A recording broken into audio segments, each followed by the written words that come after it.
Môre, dit is donderdag en dis die 2de April en ons gesels verder rondom 'n nuwe lewe in Christus.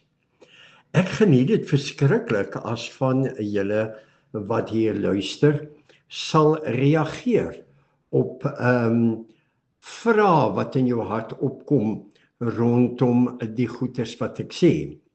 Nou skryf of praat Andriet met my en ek geniet dit geweldig as sy gesels met my oor Dietrich Bonhoeffer se Malman or the Mad Man.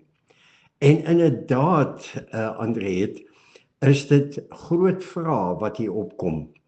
En ek hoop dat dit vir almal wat hier luister dat julle hoor dat geloof en Christendom is nie maklik nie. Wie en wat is die malman? Is dit Trump of is dit Iran?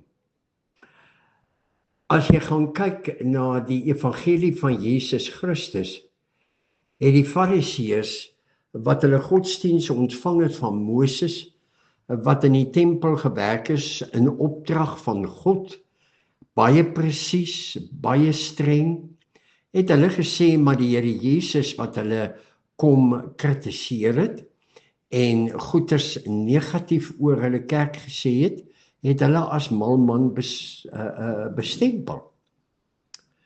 Dieselfde ook as dat Jesus die Fariseërs dan aangevat het daaroor, en dat die mense dan Jesus voor Pilatus bring en Pilatus uitroep, maar wat is die waarheid? Wie en wat is die malman?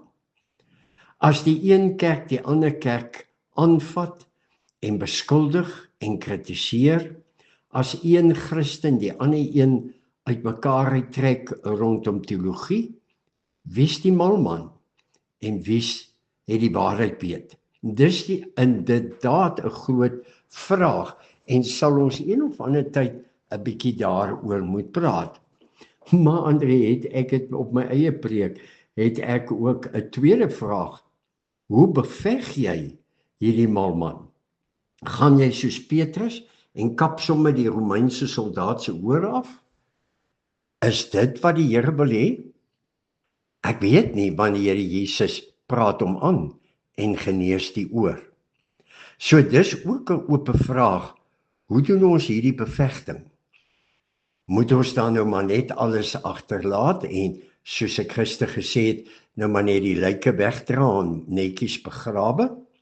Of moet ons die malman, wie is die malman, beveg? Hoe beveg? So hier is 'n klompie wesenlike vrae wat opkom. Maar kom ons gaan aan as 2 Korintiërs 5 vers 15 sê, en hy het vir almal gesterwe, sodat die wat lewe, nie meer vir hulle self moet lewe nie, maar vir hom wat vir hulle gesterf het en uit die dood opgewek is. Om 'n nuwe mens in Christus te word, beteken nie jy word net beter en beter en beter nie. Jy groei, jy gaan al hoe meer kerk toe en jy word meer by die Bybelstudies en so meer. Ja, as jy na Jakobus kyk, dan word die geloof gewys deur jou werke, maar dit op sigself maak jou nie 'n nuwe mens nie, want as jy in sonde leef en as jou gedagtes nie suiwer is voor God nie, dan bou jy hierdie, ek wil amper sonde binne jou godsdiens op. Dis ook 'n onderwerp op sy eie. Dat ek iets moet doen, ek sit nie in die kerk en ek klap net hande oor wat die Here Jesus gedoen het nie. Petrus beskryf hierdie proses tot 'n nuwe lewe in 2 woorde in Handelinge 3 vers 19. Daarom bekeer julle en kom tot inkeer. En dit sien ons in die lewe van die verlore seun. Hy het alles verloor. Hy het gedink dat 'n nuwe lewe beteken al die plesier en die wêreld daar buitekant, en hy beland in 'n varkhok. En dan begin hy dink, en dan werk die Gees in hom.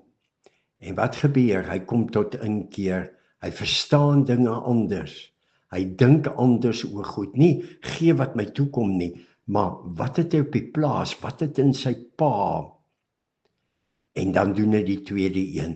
Hy dink nie net daaroor nie. Hy voel nie net sleg daaroor nie. Hy straf as te ware homself nie. Of sit in 'n gat daaroor nie. Hy staan op en hy gaan terug na sy pa toe, bekeer. So inkeer en bekeer. Here Jesus, leer ons in die praktyk oor hierdie pad.